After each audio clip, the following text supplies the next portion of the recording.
जय हिंद दोस्तों। RP entertainment channel पे आपको कुछ ना कुछ जानकारियाँ हमेशा मिलती रहती है। आज मिले हैं एक नई वीडियो के साथ और आपको मैं आज बताने वाला हूँ यूपीएस और एनपीएस पेंशन में आपको किस पेंशन में ज़्यादा बेनिफिट होगा। जहाँ तक मुझे पता है कि आप सभी लोगों को जानकारी पहले से प्राप्त होगी कि यूपीएस और एनपीएस में फ़ायदा किस में है। मैंने भी एक छोटी सी जानकारी आप लोगों के लिए हासिल की है, तो आप इस वीडियो में बने रहिए और आपको पूरी इस वीडियो में मिलेगा पूरा जानकारी कि यूपीएस और एनपीएस में फ़ायदा किस में है। तो सबसे पहले आ जाते हैं एलिजिबिलिटी पे। तो यूपीएस पेंशन का पूरा नाम है अनफिल्ड पेंशन स्कीम और एनपीएस का पूरा नाम है नेशनल पेंशन सिस्टम। इसमें क्या है कि यूपीएस ये केवल सेंट्रल गवर्नमेंट एम्प्लॉइज़ जो अंडर एनपीएस के आते हैं उन्हीं के लिए ये अलाउ है। लेकिन एनपीएस पेंशन क्या है कि दोस्तों ये 18 से 70 साल के जो भी हैं, चाहे वो प्राइवेट सेक्टर में काम क्यों ना करते हो, सबके लिए एनपीएस सिस्टम सेम लागू है। तो ये दोनों फ़र्क इन दोनों पेंशन्स में है। यूपीएस पेंशन अभी बीजेपी सरकार आने के बाद यहाँ पे नरेंद्र मोदी द्वारा, प्रधानमंत्री जो हमारे हैं, प्रधानमंत्री महोदय द्वारा इसको आपके सामने में लाया गया। अब कंट्रीब्यूशन की बात की जाए तो किस में कितना कंट्रीब्यूशन होता है, तो 10% और बेसिक पे प्लस डियरनेस अलाउंस मिला करके कंट्रीब्यूशन होता है आपका यूपीएस में। वहीं पे अगर हम देखना चाहते हैं कि एनपीएस की तरफ, जब आप एनपीएस की तरफ गौर करेंगे तो इसमें प्राइवेट सेक्टर की बात नहीं होगी। यहाँ पे 10% basic with DA government employees जो कि गवर्नमेंट सर्वेंट हैं, और स्पेशली सेंट्रल गवर्नमेंट की मैं बात इसलिए कर रहा हूँ क्योंकि बहुत सारे स्टेट्स में पुराने ओल्ड पेंशन को भी लागू किया गया है, इसलिए मैं बार बार सेंट्रल गवर्नमेंट की बात कर रहा हूँ।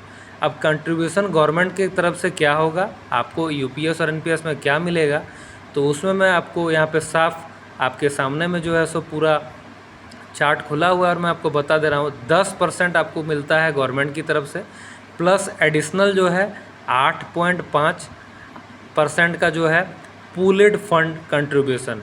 इन्होंने एक इसमें नाम रखा हुआ है पूलेड फंड कंट्रीब्यूशन, जो कि आपको गवर्नमेंट की तरफ से मिलेगा। वहीं एनपीएस में देखें तो 14% का जो है सो आपको टोटल यहाँ पे सेंट्रल गवर्नमेंट एम्प्लॉयज़ को रिटर्न दे रही है एनपीएस, बेसिक प्लस डीए के साथ, केवल सेंट्रल गवर्नमेंट के लिए। ऐसा ना सोचें कि ये प्राइवेट सेक्टर को भी यही मिलेगा।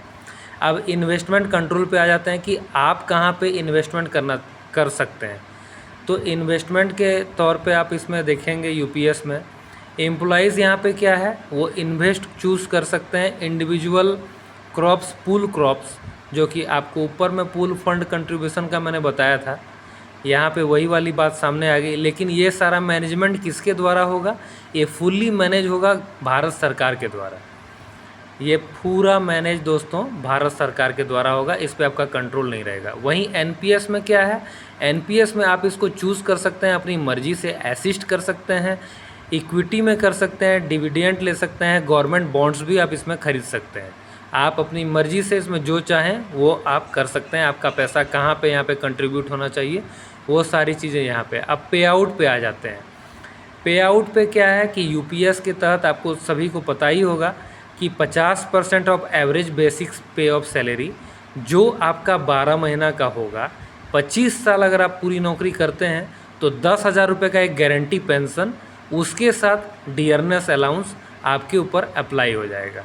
ये एक बहुत बड़ी बात भारत सरकार द्वारा यूपीएस पेंशन में किया गया, जो कहीं ना कहीं ओल्ड पेंशन से थोड़ा बहुत मैच करता है। ओल्ड पेंशन तो ये है नहीं। वहीं हम एनपीएस की तरफ अगर रुख मोड़ते हैं तो एनपीएस में क्या है कि अगर आप 60 साल की पूरी नौकरी करते हैं तो आपको 60% का लमसम अमाउंट वापस आपको मिल जाएगा, जो आपके 10% डिडक्शन विद डियरनेस अलाउंस के साथ हुआ था, और 40% का आपका उस समय का जो मार्केट वैल्यू होगा, मार्केट वैल्यू के हिसाब से आपका उसका पेंशन बनेगा। अगर आप 20 साल में नौकरी छोड़ना चाहते हैं तो मैंने इसके पहले एक वीडियो बनाया हुआ है, आप मेरे उस वीडियो में जा करके उस वीडियो को देख के पूरा आप जानकारी ले सकते हैं कि 20 साल में आपको नौकरी पे क्या मिलेगा। सेंट्रल गवर्नमेंट एम्प्लॉयज़ हैं तो, चाहे आप किसी भी डिपार्टमेंट से हो, ये नहीं डिपेंड करता है कि आप फोर्स से हो या किसी भी डिपार्टमेंट से हो। आप आ जाते हैं फैमिली पेंशन पे।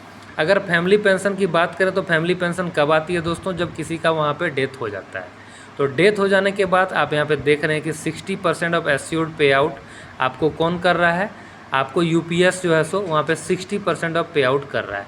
वहीं पे अगर आप एनपीएस की तरफ जा रहे हैं तो मार्केट वैल्यू की तरफ दोबारा से जा रहा है पे आउट करने के लिए, उस समय जो मार्केट वैल्यू वहाँ पे रहेगा। तो उसके बाद आ जाते हैं हम इन्फ्लेक्शन एडजस्टमेंट के ऊपर। तो यहाँ पे यूपीएस में डियरनेस रिलीफ आपको पहले ही बताया गया था, लेकिन यहाँ पे एनपीएस में मार्केट लिंक रिटर्न उस समय मार्केट वैल्यू जो भी मार्केट कर रहा होगा उस पे मिलेगा। अब आ जाते हैं लमसम बेनिफिट्स पे। तो एडिशनल 10% ऑफ मंथली एम्प्लॉय का जो है 10% monthly employ basic with DA, जो 6 महीना में आप जैसे सरकारी कर्मी बलकर्मी हैं, आप चाहे आप रेलवेज कर्मी हैं या किसी भी सेंट्रल गवर्नमेंट के केंद्रीय विद्यालय के शिक्षक क्यों ना हो, तो आपका यहाँ पे क्या है कि हर 6 महीना में आप लोगों का निश्चित तौर पे कोई ना कोई डीए लगता होगा। उसी तरीक़ा से आपके पेंशन में डीए लगेगा।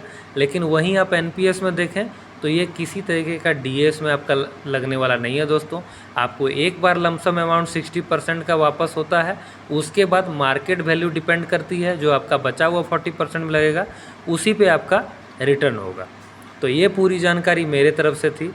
आशा करता हूँ कि आपको मेरी जानकारी अच्छी लगी होगी। और जिन दोस्तों को 20 साल में प्लानिंग कर रहे हैं कि जॉब छोड़ने का, तो मेरा वीडियो इससे पहले बना हुआ है, आप उस वीडियो में जा कर के पूरी 20 साल में नौकरी का जानकारी ले सकते हैं। आशा करते हैं दोस्तों हमारा वीडियो अच्छा लगा हो। नेक्स्ट वीडियो में मिलते हैं, तब तक के लिए जय हिंद।